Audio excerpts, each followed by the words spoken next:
Welcome to choice academy. அனைவருக்கும் வணக்கம். எல்லோரும் நல்லா இருக்கீங்களா? இந்த வீடியோ பதிவில் வந்து நம்ம மரபு பற்றிய சில வினை சொற்கள் சரிங்களா, அது மரபு தொடராகவும் நம்ம பயன்படுத்திட்டு வரோம். அது போன்ற வினை சொற்களுக்கு அதுக்குரிய பொருள் வந்து பார்க்க போகிறோம். தமிழ் மரபு அப்படிங்கிற புத்தகத்தில் இது இடம்பெற்றிருக்கு சரிங்களா. மரபு தொடர்களில் வரக்கூடியதான் அடிவினைகள். அடினா கால் இருக்குல்லையா, பாதம். அடி அப்படின்ற சொல்லை கொண்டு வரக்கூடிய வினைகள், அதற்கான பொருள் வந்து கொடுத்துருக்காங்க பாருங்கள். அடி கீழ்ப்படுதல். அடி கீழ்ப்படுதல் அப்படின்னா ஆணைக்குள்ளாக்குதல். அடுத்து அடி நகர்தல். அடி நகர்தல்னால் இடம் விட்டு பெயர்தல். அடுத்து அடிப்படுதல். அடிப்படுதல் அப்படின்னா கீழ்ப்படிதல், பழமையாக வருதல். அடுத்து அடிபிடித்தல். அடிபிடித்தல்னா அடிச்சுவடு பற்றி பேசுதல், இல்லைன்னா துப்பறிதல். அடுத்து அடிப்பிழைத்தல். அடிப்பிழைத்தல் அப்படின்னா நெறிதவறி நடத்தல். அடுத்து அடி பிறக்கிடுதல். அடி பிறக்கிடுதல் அப்படின்னா பின்வாங்குதல், தோற்றோடுதல் சரிங்களா. அடி பிறகிடுதல். அடுத்து அடியிடுதல். அடியிடுதல் அப்படின்னா இந்த வேலைக்கு இப்போவே அடி போடுறாம்பார் அப்படின்னு சொல்ல முடியாது. அடியிடுதல் ஏற்கனவே நம்ம மரபு தொடரில் இது சார்ந்த சில விஷயங்கள் பார்த்துருப்போம். மீண்டும் இன்னொரு புத்தகத்தில் இருக்குது. ஏன்னா அது கொஞ்சம் பழைய புத்தகம், இது கொஞ்சம் நியூ புக்கு. ஒருவேளை இதில் இருக்கிறது கூட நமக்கு எடுத்து கேட்டுடலாம் இல்லையா. ரிப்பீட்டடாக வந்தால் ஜஸ்ட்டு ரீகால் பண்ணுற மாதிரி நினச்சிக்கோங்க. அப்போ அடியிடுதல் அப்படின்னா தொடங்குதல். அடுத்து அடியொற்றுதல் அப்படின்னா அது அடியொற்றி இருக்கிறான் அப்படின்னா என்னது பின்பற்றுதல். அடுத்து அடி விலக்குதல். அடி விலக்குதல் அப்படின்னா பாதம் கழுவி உபசரித்தல். பாதத்தை கழுவி உபசரித்தல். அடுத்து கொஞ்சம் ஜூம் பண்ணிக்கிறேன். ஓகே, அடுத்து பாருங்கள் கண் வினைகள். கண் தொடர்பான வினைகள். கண் கலத்தல். கண் கலத்தல் அப்படின்னா ஒருவரை ஒருவர் பார்த்தல், ஏன்னா எதிர்படுதல், எதிரெதிராக பார்க்கிறது. அடுத்து கண் கனழுதல். கண் கனழுதல். கனல் அப்படின்னாலே எனது வெப்பம், அனல் அப்படின்ற பொருள். அப்போ கண் கனழுதல்னா என்னது கண்ணிலேயே கோபத்தில் எரிச்சிருவான் போல அப்படின்னு சொல்ல முடியாது. அப்போ கோபத்தால் கண் சிவத்தல். அடுத்து கண்காட்டி விடுதல். கண்காட்டி விடுதல் அப்படின்னா என்னது கண் ஜாடையால் ஏவி விடுறது. அடுத்து கண்கடை செய்தல் அப்படின்னா என்னது கண்கடை செய்தல்னால் அறிந்திருந்தும் தீமை செய்தல். அடுத்து கண் சாத்துதல். கண் சாத்துதல் அப்படின்னா கண் கொண்டு பார்த்தல். அடுத்து பாருங்கள் கண் சுருட்டுதல். கண் சுருட்டுதல் அப்படின்னா அதற்கான பொருள் வந்து அழகினால் வசீகரித்தல். கண்ணாலே மயக்கிறான்னு சொல்லுவாங்களே அது. இன்னொன்று தூக்கமயமாக்குதல், அதான் வசியம் பண்ணி மயக்கிறது சரிங்களா. கண் சுருட்டுதல். அதற்கடுத்து வந்து பாருங்கள் கண்டுகளித்தல். கண்டுகளித்தல் அப்படின்னா அது ஏற்கனவே நம்ம பார்த்துருக்கோம். வெறுப்புண்டாகிற அளவுக்கு, சலிக்கிற அளவுக்கு நுகர்ந்து அதை பார்த்து விடுறது, விலகிறது. அடுத்து கண்ணளித்தல். கண்ணளித்தல்னா பதவுரை கூறுதல், ஒரு விஷயத்தை ஒருத்தருக்காக ஒப்பு கொடுக்கறது சரிங்களா. அடுத்து கண்ணணறுதல். கண்ணணறுதல் அப்படின்னா அன்பு குறைதல். கண்ணார் சுடுதல் அப்படின்னது கண்ணேறுபட பார்த்தல். கண் திருஷ்டின்னு சொல்லுவோம் இல்லையா, கண் திருஷ்டி, அதற்கான தமிழ் வார்த்தை என்னது கண்ணேறுபடுதல். அப்போ கண்ணார் சுடுதல்னால் கண்ணாலே சுட்டேன், பார்வை அதிகமாக இருக்குது அப்படின்னு சொல்லுவாங்க. அப்போ கண்ணார் சுடுதல் அப்படின்னா கண்ணேறுபட பார்த்தல், கண்ணு படுற மாதிரி பார்க்குறது. கண்ணீற்றல். கண்ணீற்றல் அப்படின்னா எதிர்நீச்சல். கண்ணின்று கண்ணறச் சொல்லினும். இருங்க அந்த பாடலை முழுசாக எடுத்துக்கிறேன்.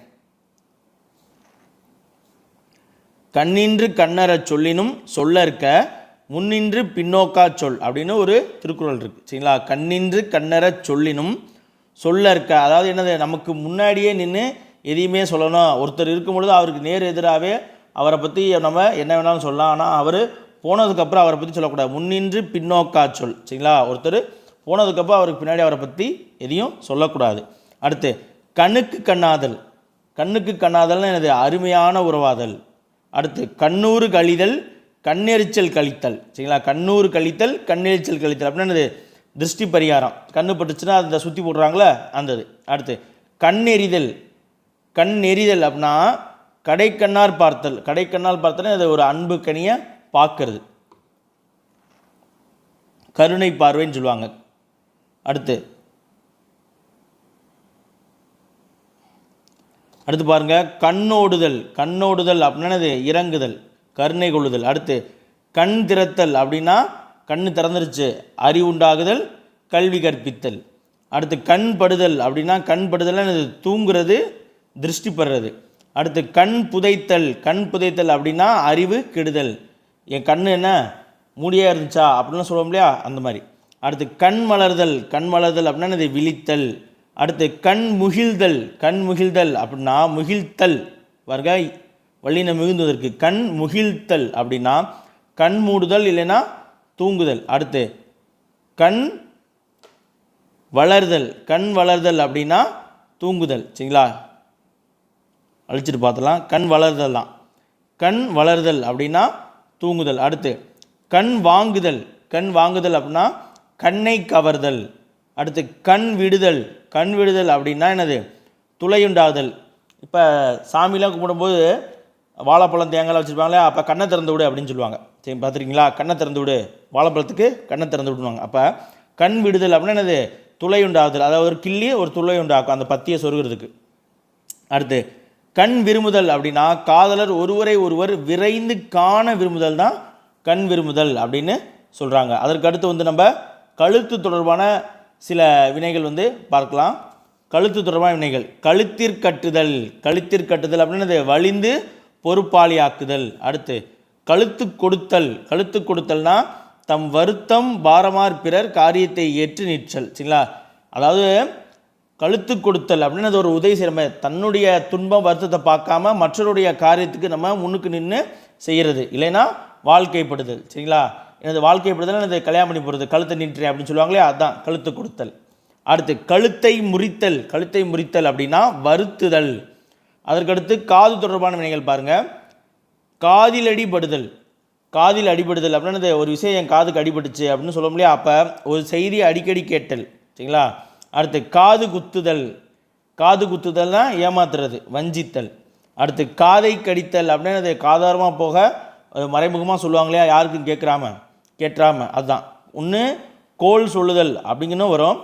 சரிங்களா, அதே போல் காதோரமாக முகத்தை வைத்து மறைத்து பொருள் சொல்லுதல், இது வந்து காதை கடித்தல். அதற்கடுத்து பாருங்கள் கால் தொடர்பான வினை மரபு தொடர்கள். கால் கிளறுதல். கால் கிளறுதல் அப்படின்னா ஓடுதல், படையெடுத்து செல்லுதல். அடுத்து கால் கெஞ்சுதல் அப்படின்னா கால் ஓய்ந்து நடக்க முடியாதிருத்தல். என் காலே என்ற கெஞ்சுதுப்பா, என்னால் நடக்க முடியல அப்படின்னு சொல்லி நம்ம ஞாபகம் வச்சுக்கலாம். கால் கெஞ்சுதல் அப்படின்னா கால் ஓய்ந்து நடக்க முடியாதிருத்தல். அடுத்து கால் கொள்ளுதல் அப்படின்னா விழாவிற்கு தொடக்கம் செய்தல். ஒரு விழாவிற்கு தொடக்கம் செய்தல் தான் கால் கொள்ளுதல்.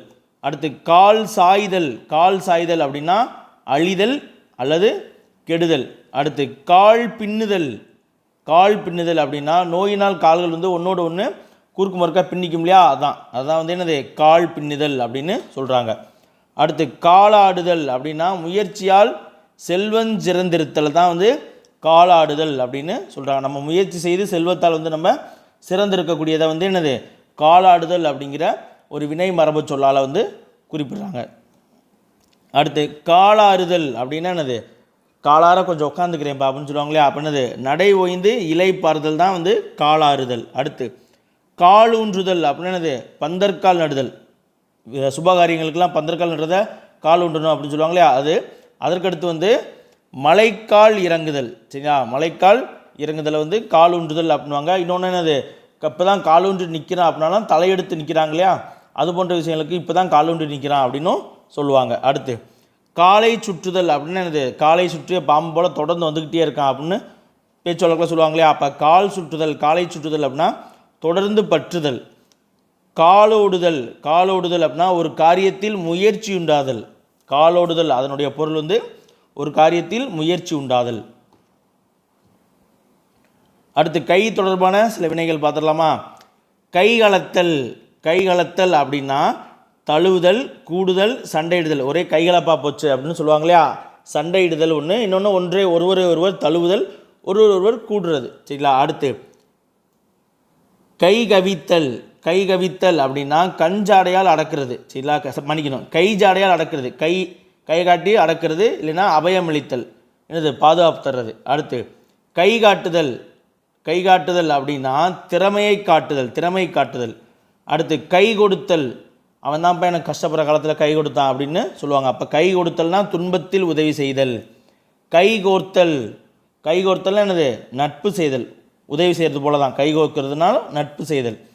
கை சோர்தல். கை சோர்தல் அப்படின்னா கைவிட்டு போகிறது, இல்லைன்னா வறுமை அடைதல். அடுத்து கை தலை வைத்தல். கை தலை வைத்தல்னா என்னது தலையில் கையை வச்சா என்னது பெரும் துயரம் அடைதல். அடுத்து கை தளர்தல், கை தளர்ந்துருச்சு, இப்போலாம் முன்ன மாதிரி இல்லை, இப்போல்லாம் கை தளர்ந்துருச்சு அப்படின்னு சொல்லுவாங்க இல்லையா, வறுமை அடைதல். கை தாங்குதல், கை தாங்குதல் அப்படின்னா கேடயமாக காப்பாற்றுதல். அடுத்து கை திருந்துதல், கை திருந்துதல் அப்படின்னா ஒன்று கையெழுத்து, சரிங்களா, கை திருந்துதல்னா கையெழுத்து, இல்லைன்னா வினைத்திறமை முதலியன திருத்துதல். அடுத்து பாருங்க, கை தீண்டுதல் அப்படின்னா தீய நோக்கத்தோடு தொடுவது, தீண்டுதல்னாலே தொடுதல். அடுத்து கை துடைத்தல், கையை துடைக்கிறதுனா என்னது விட்டு நீங்கிறது. அடுத்து கை தூக்கி விடுதல் அப்படின்னா என்னது வறுமையில் இருக்கக்கூடியவருக்கு வந்து நம்ம துன்பத்தில் உதவி செய்கிறது, வறுமையில் அல்லது துன்பத்தில் காத்தல், கை தூக்கி விடுதல்.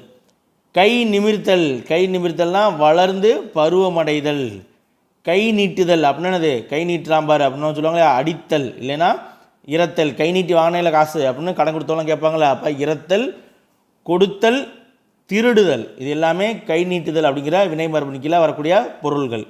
அடுத்து கை நாட்டுதல் அப்படிங்கிற தொடருக்கான பொருள் வந்து கையெழுத்திடுதல். கை நாட்டுன்னு நம்ம சொல்கிறோம் இல்லையா, கை நாட்டா கையெழுத்தா கை நாட்டா அப்படின்னு கேட்பாங்க. அப்போ கை நாட்டு அப்படின்னா அது கையெழுத்திடுதல், சரிங்களா. கை நெகிழ்தல், கை நெகிழ்தல் அப்படின்னா நெகிழ்தல்னா அது கொஞ்சம் லூஸ் ஆகுது, தவற விடுதல், கை தவற விடுதல். கை நொடித்தல், நொடிஞ்சு போச்சு அப்படின்னாலே என்னது வறுமை தான், செல்வ நிலை கெடுதல், சரிங்களா. அடுத்து கைப்பிடித்தல், கைப்பிடித்தல்னா திருமணம் செய்வது. கைப்பிடியாய் பிடித்தல், கைப்பிடியாய் பிடித்தல் அது கையும் களவுமாக பிடிக்கிறது, திருடின பொருளோட அந்த கையோடு அப்படியே பிடிக்கிறது, சரிங்களா. அதான் கையும் களவுமாக பிடித்தல், இல்லைன்னா நேரடியார் கைப்பிடித்தல். அடுத்து கை பூசுதல் அப்படின்னா என்னது உண்ட கையை கழுவுதல். ஏற்கனவே சொல்லிப்பேன், பூசுதல் அப்படிங்கிறது கழுவுதல் அப்படிங்கிறதுக்கான ஒரு இடக்கரடக்கல் சொல்லு, சரிங்களா. வாய் துளக்கி வந்தேன் அப்படிங்கிறதுக்கு பதிலாக வாய் பூசி வந்தேன் அப்படின்னு சொல்லுவாங்க, சரிங்களா. அடுத்து கை மறித்தல்னா என்னது இடைமறிக்கிறது, கையால் தடுக்கிறது, கையால் தடுத்தல். கை மிகுதல் அப்படின்னா என்னது கை மீறி போச்சு அப்படின்னு சொல்ல முடியா, அளவு கடந்து போகிறது. அடுத்து கை முகிழ்த்தல், கை முகிழ்த்தல் அப்படின்னா முகிழ்தல், இந்த இடத்துல வல்லினம் மிகலை பாருங்கள், முகிழ்த்தல் அந்த இடத்துல, அதுக்கு வந்து கண் முகிழ்த்தல், தூங்குறதுக்கு பார்த்தது கண் முகிழ்த்தல், இது வந்து கை முகிழ்தல் அப்படின்னது கை குப்பி வணங்குறோம் இல்லையா அது. அடுத்து கை மாறுதல் அப்படின்னா ஒரு கையிலேருந்து மற்றொரு கைக்கு மாறி போகிறது தான் கை மாறுதல் அப்படின்னு சொல்லுவாங்க. அதற்கடுத்து பாருங்கள் கை அடைத்தல், கை அடைத்தல் அப்படின்னா பிறர் கையில் ஒப்புவித்தல். அடுத்து கையமர்த்தல் அப்படின்னா கையில் சையை காட்டி அமைதியாக இருக்க செய்கிறது, கையமர்த்து அப்படின்னு சொல்லுவாங்களே அது. அடுத்து கையெறுதல், கையெறுதல் அப்படின்னா ஒன்றும் செய்ய முடியாத நிலையில் வருந்துறது. இப்போ யாராவது இறந்துட்டாங்கன்னா கையெறு நிலை பாடல் அப்படின்னு சொல்லுவாங்க, கையெறு நிலை அப்படின்னா அது ஒன்றும் செய்ய முடியாத நிலையில் அழுது புலம்புறது, சரிங்களா, அதான் கையெறுதல்.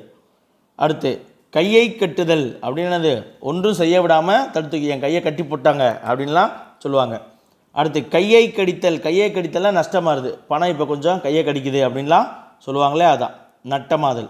அடுத்து கை வருதல், கை வருதல் அப்படின்னா ஒன்றை செய்ய கையெழுகை, ஒரு கை வருதல்னா என்ன, ஒரு விஷயத்தை செய்கிறதுக்கு கை வருதலே அது. அதே போல் தேர்ச்சி பெறுதல். அதே போல் கை விதிர்த்தல், விதிர்த்தல், கை விதிர்த்தல் அப்படின்னா மறுப்பு, அச்சம் முதலியவற்றை குறித்து கையை செய்ய படப்படக்கிறது இல்லையா அது. கை விரித்தல் அப்படின்னா என்னது என்னால் முடியலன்னு சொல்லி மறுக்கிறது, கொடை மறுத்தல் இல்லைன்னா இன்மை குறித்தல். அடுத்து செவி தொடர்பான வினை மரபு தொடர்கள் பார்க்கலாம் பாருங்கள். செவி சாய்த்தல் அப்படின்னா என்னது இணங்கி கேட்டல், சொல்கிறத கேட்கறது. அடுத்து செவி தின்னுதல் அப்படின்னா மறைபொருளாக ஊதுறது, காதை கடிக்கிறது தான் அதுதான் செவியை தின்னுதல், சரிங்களா. அடுத்து செவிப்படுத்தல், செவிப்படுத்தல் அப்படின்னா கேட்கப்படுதல். அடுத்து செவிமடுத்தல் அப்படின்னாலும் கேட்டல், செவிமடுத்து கேளுங்க அப்படின்னு சொல்லுவாங்க இல்லையா, செவிமடுத்தல்னால் கேட்டல். அடுத்து செவியறிவுறுத்தல், செவியறிவுறுத்தல் அப்படின்னா அது நல்லறிவு போட்டுதல், செவியறிவு, செவி வழியாக அறிவுறுத்தலாம் இது நல்ல அறிவை அட்வைஸ் பண்ணுறது. அடுத்து தலை தொடர்பான வினை மரபு தொடர்கள், அதற்கான பொருள் பார்த்துடலாமா பாருங்கள். தலை காட்டுதல் அப்படின்னா அது தன்னை காட்டுறது, வெளியில் பலர் இருக்கிறபோது பலரும் அறிய வெளி வந்து தலையை காமிக்கிறது, அதான் வந்து என்னது தலை காட்டுதல். தன்னை காட்டுதல், பலரும் அறிய வெளிவருதல், நன்னிலைமைக்கு வர தொடங்குதல், அதையுமே சொல்லுவாங்க. இப்போ தான் கொஞ்சம் தலை காட்ட ஆரம்பிச்சிருக்காங்க அப்படின்னு சொல்லுவாங்களே, நல்ல நிலைமைக்கு வர தொடங்குதல், அதையுமே வந்து தலை காட்டுதல் அப்படிங்கிற மரபுத்தொடரால் தான் குறிப்பாங்க. அடுத்து தலை கூடுதல் அப்படின்னா என்னது? ஒன்று சேர்தல் இல்லைன்னா நிறைவேறுதல். அதே போல் கை கூடுதலுக்கும் நிறைவேறதுக்கு சொல்லுவாங்க. சரிங்களா? அடுத்து தலை தடுமாறுதல். தலை தடுமாறுதல்னா என்னது? கலக்கமடைதல் இல்லைன்னா சீர்குலைதல். அடுத்து தலைப்படுத்தல். தலைப்படுத்தல் அப்படின்னா தலைப்படுதல்னா கூடுதல். தலை மயங்குதல் அப்படின்னா என்னது? கலந்திருத்தல். மயங்குதல் அப்படின்னாலே மயக்கம்னாலே கலவை அப்படின்னு பார்த்துருக்க முடியாது, அப்படி ஞாபகம் வச்சுக்கணும். மயங்குதல்னா கலந்திருத்தல். தலை மயங்குதல்னா கலந்திருத்தல். தலையளி செய்தல். தலையளி செய்தல் அப்படின்னா முகம் மலர்ந்து இனிய சொற்களை சொல்கிறது, அதுதான் தலையளி செய்தல் அப்படின்னு சொல்லுவாங்க. அடுத்து தலையால் நடத்தல் இது செருக்கு முறை மாதிரி நடத்தல். சரிங்களா? செருக்கால் தலையெல்லாம் நடக்கிறான் பாரு அப்படின்னு சொல்லும் இல்லையா, அதான். அடுத்து தலை விரித்தாடுதல்னா அடங்காமை. தலை விரிச்சாடுது, பஞ்சம் தலை விரிச்சாடுது அப்படின்லாம் சொல்லுவாங்க. அடுத்து தலையை தடவுதல் அப்படின்னா என்னது? வஞ்சித்தல், ஏமாற்றி பொருள் பெறுதல். தலையை தடவுதல்னா ஏமாற்றி பொருள் பெறுதல். அடுத்து பாருங்கள், முகம் தொடர்பான வினை மரபு தொடர்கள். முகங்காட்டுதல் அப்படின்னா என்னது? காட்சி கொடுத்தல். முகம் செய்தல் அப்படின்னா நோக்குதல் என தோன்றுதல். அடுத்து முகந்தருதல் அப்படின்னா என்னது? பட்சம் காட்டுதல். முகந்திருத்துதல் அப்படின்னா என்னது? வாட்டம் திருத்துதல். முகம் புகுதல் அப்படின்னா அருளுக்காக எதிர் சென்று நிற்கிறது, முகம் புகுதல். முகம் மறுத்தல் அப்படின்னா கண்ணோட்டமின்றி இரக்கம் இல்லாமல் பேசுகிறது தான் முகம் மறுத்தல். அடுத்து முகமாதல் அப்படின்னா என்னது? உடன்படுதல். முகமறிதல் அப்படின்னா இன்னார்னு அடையாளம் தெரிகிறது தான் என்னது? முகமறிதல். அடுத்து முகமறித்தல். சரிங்களா? முகமறித்தல் அப்படின்னா கண்ணோட்டம் கெடுதல், வெறுப்படைதல். இதில் பல்வேறு தகவல்கள் நமக்கு தெரியும். இதுக்கு முன்னாடி பார்த்தா பயிற்சி தமிழ் புத்தகத்துலையுமே பார்த்தது வந்திருக்கும். சரிங்களா? இப்போ நம்ம இந்த மரபு தொடரில் இருக்கக்கூடிய வினை தொடர்பான மன்னிக்கணும் தமிழ் மரபு அப்படின்ற புத்தகத்தில் இருக்கக்கூடிய வினை தொடர்பான மரபு தொடர்களும் அதற்கான பொருள்களை நம்ம பார்த்துட்டோம். சரிங்களா? கிட்டத்தட்ட நம்ம ஆல்மோஸ்ட் அவுட் சோர்ஸில் நீங்கள் தற்பொழுது மனப்பாடம் பண்ணக்கூடிய அளவுக்கு இருக்கக்கூடிய எல்லா தகவல்களுமே நம்ம தொடர்ச்சியாக வீடியோவில் கொடுத்துட்டு தான் வரோம். பழமொழிகள் மட்டும் இன்னும் கொஞ்சம் பெண்டிங்கில் இருக்குது. சரிங்களா? பழமொழிகள் அடுத்தடுத்து வரக்கூடிய வீடியோக்களில் வந்துடும். சரிங்களா? மீண்டும் ஒரு அடுத்த வீடியோவில் சந்திப்போம். இதோட முடிஞ்சிருச்சு. சரிங்களா? தேங்க்யூ.